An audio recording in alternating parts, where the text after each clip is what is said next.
بسم اللہ الرحمن الرحیم۔ سن 60 ہجری میں جب معاویہ فوت ہوا اور اس کا بیٹا یزید ابن معاویہ حاکم وقت بنا تو یزید نے تمام لوگوں سے بیعت لینا شروع کی، مگر کوئی بھی بیعت کرنے کو تیار نہ تھا۔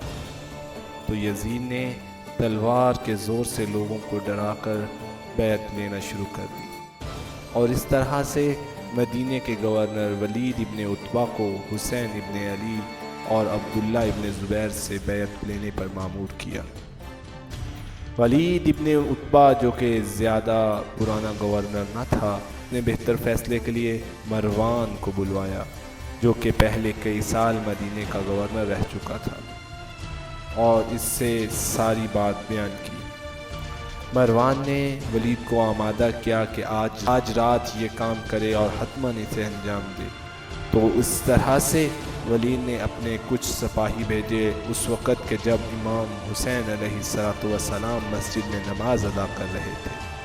تو ولید کے سپاہی وہاں پہنچے تو انہوں نے ولید کا پیغام امام کو دیا اور بتایا کہ ابن زبیر اور آپ دونوں کو ولید نے دربار میں طلب کیا ہے۔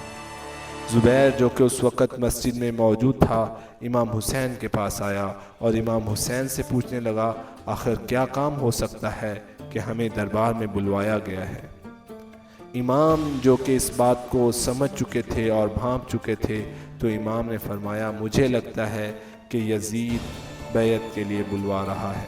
امام جو کہ ولید کے ارادے کو اچھی طرح سے جانتے تھے نے ساتھ بنی ہاشم کے کچھ نوجوانوں کو لے کر دربار کی طرف روانہ ہوئے، اور جب دربار میں پہنچے تو ولید نے امام حسین سے بیعت یزید کی بات کی۔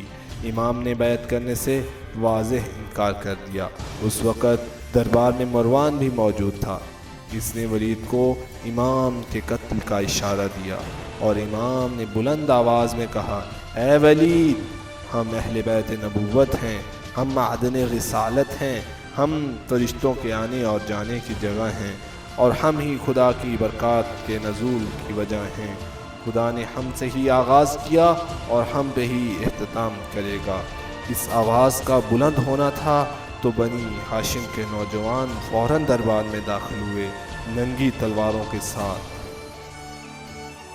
اور امام نے فرمایا، یزید ایک فاسق و فاجر ہے، وہ ایک شرابی ہے، وہ ایک مثلی لا یباع مثلہم، مجھ جیسا کبھی بھی یزید جیسے کی بیعت نہیں کرے گا، نہ آج، نہ کل، نہ کبھی۔ یہ مکمل زندگی کا دستور ہے حسین ابن علی کا کہ کبھی بھی حسین ابن علی کے ماننے والا یزید جیسے کی بیعت نہیں کرتا۔ اور یہ کہہ کے امام ولید کے دربار سے باہر نکلے۔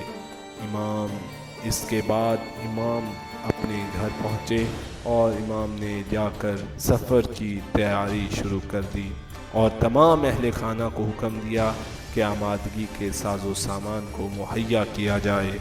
بس اس طرح سے امام نے اپنے سفر کی تیاری شروع کی۔ کربلا کی تاریخ کی یہ ویڈیوز مختلف تاریخی منابع اور معتبر کتابوں سے لی گئی ہیں، جن میں سے رسول جعفریان، تاریخ اسلام اور مقتل لاہور جیسی کتابیں شامل ہیں۔